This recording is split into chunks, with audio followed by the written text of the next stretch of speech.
स्वागत है आप सभी लोगों का आपके अपने चैनल ब्राइट आइडियाज़ पर, जहां आपको एसएसआर के केस की सारी लेटेस्ट न्यूज़ वीडियो के थ्रू प्राप्त होती है। तो अभी तक आपने अपने ही चैनल ब्राइट आइडियाज़ को सब्सक्राइब नहीं किया है तो जल्दी से जल्दी इस चैनल को सब्सक्राइब कर दीजिए और इस वीडियो को जितना हो सके उतना लाइक शेयर ज़रूर करें। तो चलिए बढ़ते हैं आगे। जैसे कि मैंने आपको बताया था, एसएसआरियंस अर्नब गोस्वामी से हेल्प मांगी।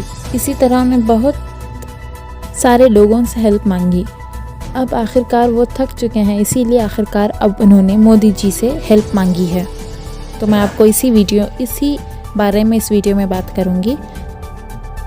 चलिए, कुछ ऐसी बातें मैं आपको बताऊंगी जिसे एसएसआरियंस ने मोदी जी को पूछा है, जिनके सवाल अभी तक हमें नहीं मिले हैं। वैसे सवाल पूछे हैं और वो क्या हैं मैं आपको इस वीडियो में बताऊंगी। पहला सवाल लेगेशन मार्क का, यानी जिस तरीके का लेगर्चर मार्क उनके गले पर पाया गया था, इससे साफ मालूम होता है कि किसी ने उन्हें हैंग किया हुआ था, फिर गला दबाया भी होगा रस्सी वगैरह से।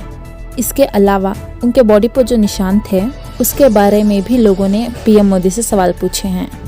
उन नीडल मार्क्स के बारे में भी सवाल पूछे हैं, जिनके बारे में कहा गया था कि शायद उनकी हत्या स्टंग गन से की गई हो।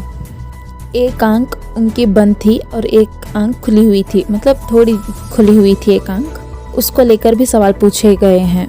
इसके अलावा जो हार्ड ड्राइव्स लोग उनके घर पर आए हुए थे और जो हार्ड ड्राइव्स लेकर गए थे वो लोग कौन थे, कहाँ से आए थे, हार्ड ड्राइव्स क्यों चुरा कर ले गए, आखिर उनमें था क्या, ऐसे बहुत सारे सवाल पूछे गए हैं। किसके कहने पर वो लोग आए हुए थे। और इसके अलावा उन्होंने एक महत्वपूर्ण सवाल भी उठाया, जैसे कि आप सब लोगों के मन में भी उठा होगा कि आखिर क्यों उसी कमरे की चाबी जो है मिस हो गई थी। यानी जब वो चाबी एक लैंडलॉर्ड को हैंडल की गई थी, तो जब उसे पूछा गया तो उसने बताया कि उसके पास नहीं है, वो खो गई है, ऐसा कुछ रीज़न बताया था उसने। तो ऐसा उसी कमरे से रिलेटेड क्यों हुआ?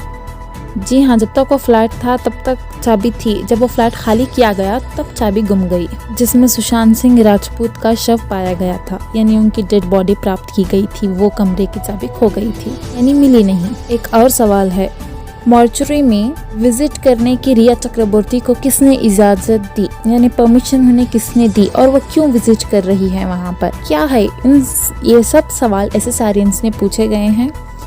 तो आप लोगों के भी मन में अगर कोई सवाल है तो हमें कमेंट में बता सकते हैं। इसी के साथ मिलती हूँ मैं आपसे अगली वीडियो में।